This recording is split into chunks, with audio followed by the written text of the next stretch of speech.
Hi everybody, it's Sharon. Today's lesson is Apple Park. The Bay Area is proud to be the birthplace of Apple Computer. Back in 1976, Steve Jobs, Steve Wozniak, and Ron Wayne started the company because they thought there would be a demand for personal computers.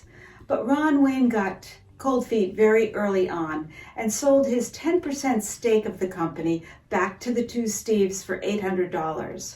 Meanwhile, the two Steves labored on.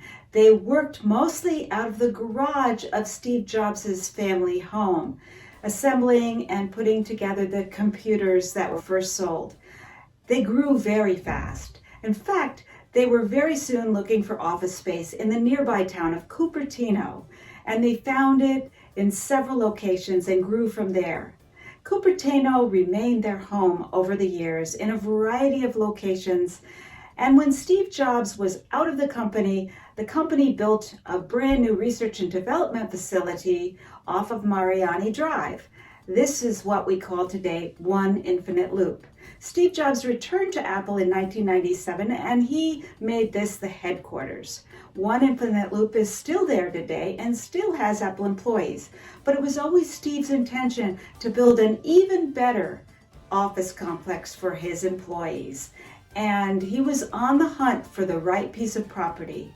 He finally found it in 2010.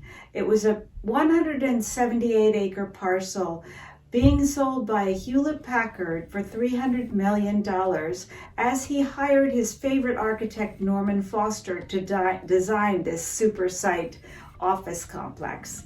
Norman Foster and he worked together as a team on a design called the Spaceship.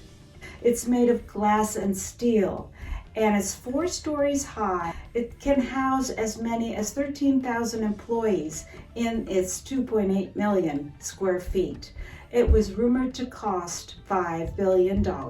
Solar panels on the top keep it energy efficient. And when they built the Steve Jobs Auditorium, they put a large part of it underground. A 1,000-seat auditorium where they today make announcements for Apple products and hold the Apple shareholders meeting. So across the street from Apple Park is a beautiful visitor center using the same design materials and trying to evoke what it would be like to be in the Apple Park building without actually being in it. There's a very large area where there's a big screen and tables laid out with Apple products for sale. There are t-shirts for sale, bags for sale, cards for sale.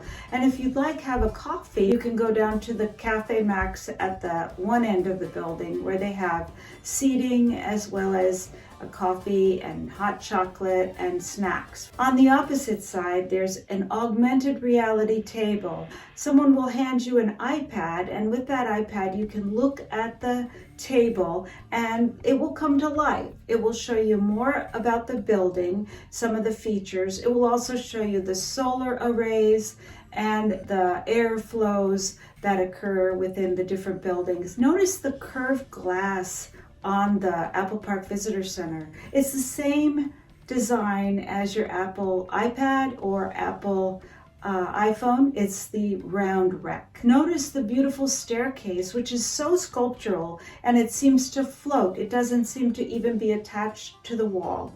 If you go up to the second floor, you see Apple Park as well as the Steve Jobs Auditorium, although with the mature trees all over the property, it's getting harder and harder to see that. Now, Apple has been accused of being a little bit too standoffish to the neighborhood, but they've done their best to be a good neighbor and tried to plant what's a forest of trees around the building to try to obscure it and its large size from the neighborhood.